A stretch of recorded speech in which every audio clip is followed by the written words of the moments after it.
Rangnick is shocked by Man United's approach to this transfer window and calls them attention seekers looking for media attention. And a group of Man United senior players actually went to the board and hierarchy and asked them to sign players. Ralf Rangnick makes some comments on Manchester United's transfer strategy this summer, calling them basically media attention seekers and more. And some more inside reports have come out about what's really gone on behind the scenes this transfer window at Manchester United. And really, the Murtough and Richard Arnold PR brigade is out. But what was said is that the Man United players were even begging the board to spend money after the Brentford defeat, and a lot of pressure was on the Glazers to spend.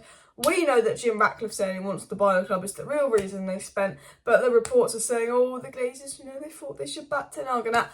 Bullshit. But let's get into what Rangnick said. Let's get into the behind the scenes of the transfer window, what was the original plan and all of that. Loads of interesting stories to get into, so smash that like button and of course subscribe down below to the channel if you're new. I will be live tonight with a match preview for United versus Arsenal. But before I get into the video, I just want to say this video is sponsored by my favourite app, the OneFootball app. It is completely free. There will be a link second line in the description to go download the OneFootball app. It will keep you up to date with all the latest news surrounding Manchester United, other football clubs as well, all the latest scores, updates and more. And even though the transfer window is closed, there's still loads of news about United. It's Man United with MUFC. I'd highly recommend getting this app.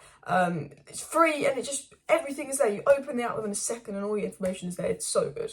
So, Ralf Rangnick has spoken about Manchester United's transfers, and it's come out that Ralf Rangnick is very shocked by Manchester United's approach in the transfer window, very shocked that we left deals very late, very shocked at the money we've been paying for players, and very shocked that we've been ignoring key targets that he'd recommended. He recommended a lot of cheap, hidden Bundesliga gems that United have seemed to ignore, and we spent quite a bit of money.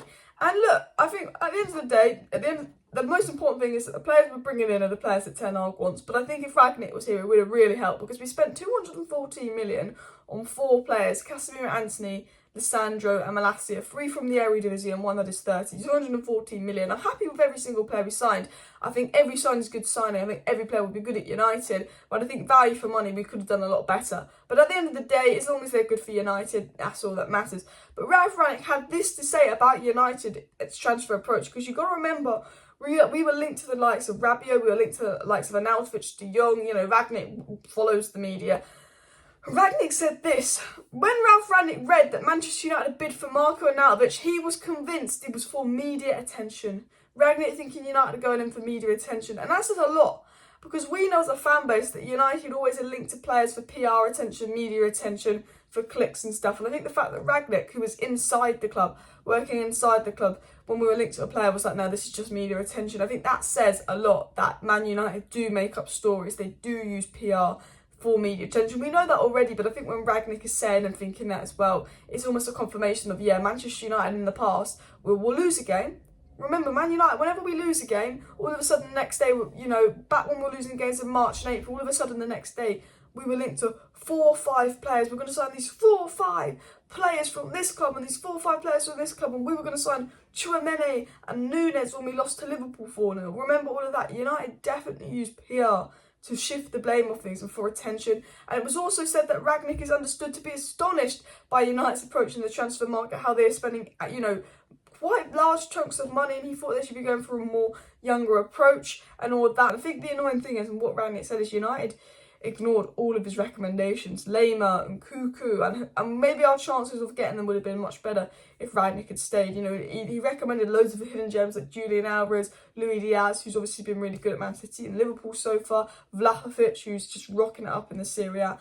Even the Bella Kotchap guy, what's he called at Southampton, that was a Rangnick recommendation. All these players that Rangnick recommending to the board that they ignored are looking like really good players. I'm happy with our signings, but I just think value for money, I think if Rangnick was here and we got our business done earlier, we could have got those 4 players, plus probably 2 Rangnick recommendations for the same price as well.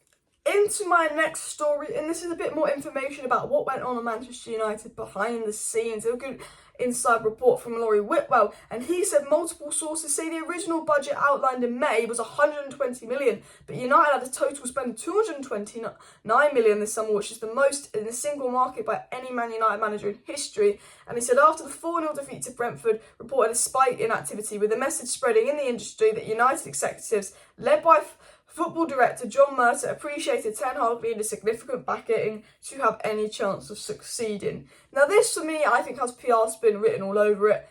No, we weren't going to spend any money. We were going to get Rabiot and Arnautovic, and then we lost 4-0. And then Jim Ratcliffe was like, oh, there's protests. He came public about wanting to buy the club, and all of a sudden we spent money. Do you not think it's a coincidence about the Glazers out protest and spending money?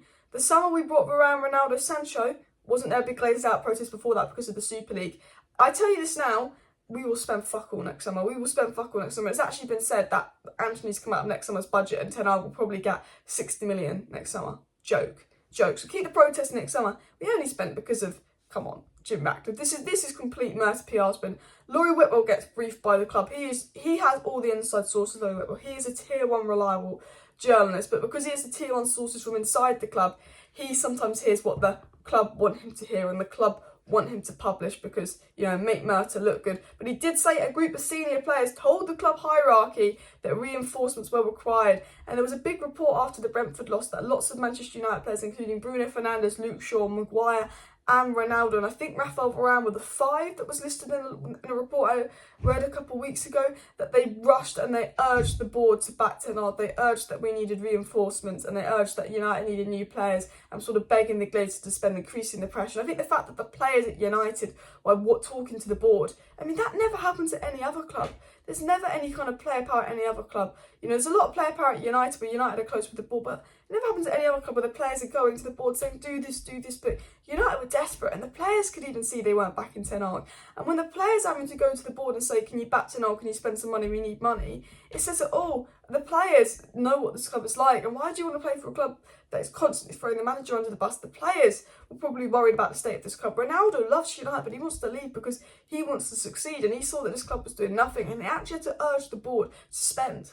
Laurie Whitwell then said after this that United then flew to Madrid to try and get the Casemiro deal done, and then the next day they placed an €80 million bid for Ajax, a sum that had been ruled out earlier in the window. So after this, the Tuesday after the Brentford loss, we put an €80 million bid down for Antony of Ajax, and then we went in for Casemiro. That was United's response. And then obviously we know from Rob Dawson's report that the €80 million bid of Antony was rejected, and United thought, we're going to leave it there, we're not paying more than €80 million for Antony, we're going to leave it there, we're going to go for Cody Gakpo. But Ten Hag actually forced and begged United to spend the €100 million on Antony. And Laurie Whitwell did say that several experienced sources in the game believe United, pressured into urgency by results and deadline, have substantially overpaid. And we have overpaid for all our signings, and I'll tell you why we've overpaid for all our signings. Because we left it so late. We could have saved 30 million on Antony if John Murtough had got him originally. But, that is down to our board. You cannot blame Ten Hag. And I hope that they're not trying to blame Ten Hag and always giving Ten Hag all this money. At the end of the day, you cannot blame Ten Hag for the price of Antony. Because Ten Hag said in May he wanted Antony and he would have cost us £44 million, not £84 million. We would have spent 40 million less. And I'm sure if we got Casemiro earlier, we probably would have saved 10 million on him. And if we got Martinez earlier, we would have saved 10 million on him. We would have saved 60 million if we'd have gone in for those players earlier. 60 million. Look at Arsenal, how they got their deals done early. Look at City, how they got their deals done early. And that is United's fault. Yes, we overpaid, but that is United's fault. And the United are coming out and saying, the reason we didn't go for Antony earlier is because Ajax were only going to sell us one player and we thought Martinez was a priority. Ajax were only going to sell us one player because we went in for Martinez at the end of June. If we'd have gone in May, when Ten Hag had given him the list, Ajax would have sold us 2 players. United making excuses, a bit of Murtough PR on this. And look, this is a really good inside report by Laurie Whitwell talking about how United were originally going to spend 120 million. Players were urging United to spend money. The results, United felt pressured into spending more money. But we all know, I think Jim Ratcliffe and the pros had a big impact on that. And maybe losing 4-0 to Brentford was a blessing in disguise, because I don't think we would have got Casemiro and Antony if we'd have beaten Brentford, if I'm being honest with you. But I'm worried about next summer. I don't think we'll spend much money. Let me know your thoughts on Rangnick's comments, and let me know your thoughts on this sort of behind the scenes story as well. Thanks for watching. Smash like, smash the subscribe. See you next time. Bye.